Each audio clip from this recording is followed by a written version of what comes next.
You're now watching a clip from the Inspired by show. You can watch the full episode on our YouTube channel or listen on iTunes, Spotify, or wherever you get your podcasts. So make sure to head over there, leave us a 5-star rating if you enjoyed it, and follow the show.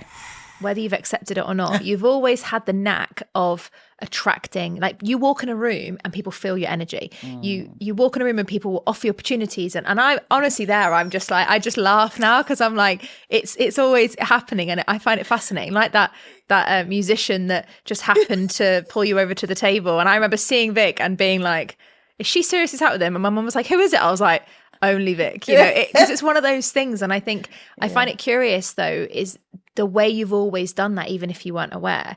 And would you say that is a part of tuning into your intuition, is the ability to manifest? Because that's been a huge part of what you've been able to achieve. Yeah. Yes, it is. But so here's two things. I believe that everybody has got intuition. And I also believe that everybody has a purpose. Everybody was put on this earth for a reason. And I believe that in life, you will get shown your path in a number of ways. And to me, part of that was walking into a room and attracting those opportunities, because there's no explanation to it at all. Like sometimes you're like, are you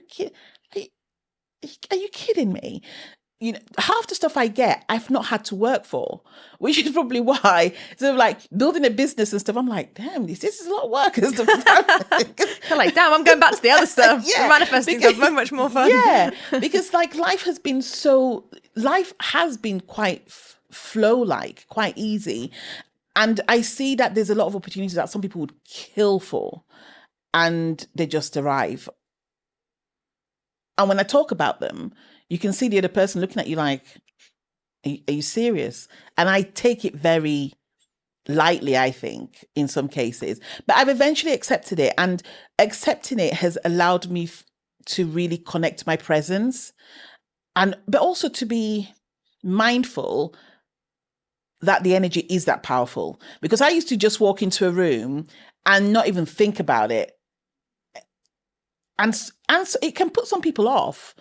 You know, as much as a lot of people do gravitate towards you, some people can be like, that's just a lot right now. And I've still got people who won't work with me because they're like, do you know what? I am coming. I just need to get ready, because it's a lot.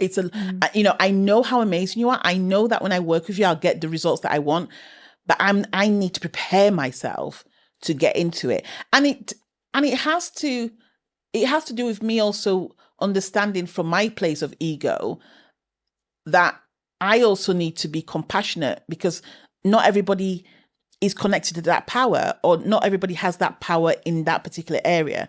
I believe that we all have that power, but we have it in our chosen areas or in our God-given areas. Does that make sense? Yeah, definitely. Yeah. And you're right, though, it's because it shows up differently for everyone, doesn't it? 100%. Also, it depends on if they're religious or not. If people are religious, they'll think it might be God. If people are not, they might think it might be universal or whatever, right? And I think it's just knowing that anyone can use their intuition if they want to. Yeah, but listen, I believe, I don't understand how anybody can be on this earth and not want to know what they're here for. And I believe that secretly, we all have that moment where we go, why am I here? Or am I doing the right thing? Or am I on the right path? It's the same thing. And it doesn't really matter what denomination you come from. Everybody wants to feel useful. Everybody wants to know that what they're doing is the right thing. And that's why you'll find that people who can be as wealthy as nonsense still end up having breakdowns, because it's not the money. It's about knowing why you are on this earth. It's the reason why it manifests into people turning into bullies, people turning into abusers, people putting people down. It's because there's that level of uncertainty in your life and you need to mask it. And also, we're a society of masking. We're a society of diluting our purpose and our intuition. Like, if you look at the news, it's always the news that has the most anxiety-ridden, emotional headlines that lead. So straight away, as soon as you absorb that content, what do? it's almost like little particles going into you. And by the end of the day, once you've read so many and heard so many and watched enough stuff on TV or whatever, that keeps on feeding that anxiety emotion around you, by the end of the day, you're good for nobody, not even for yourself. But when you can stand in your power, when you know why you're here, you haven't got time to listen to all that noise because you're so focused, because you know that you have a job to do. You know that there's people that you need to make sure, either to make people visible. You know that you need to heal people. You know that whatever your job is, whether your job is in construction, you're looking at the next design. You're not listening to what the newspapers are saying, or you choose what information you're going to absorb. When you're absorbing everything, it's because you really don't know what you're here to do.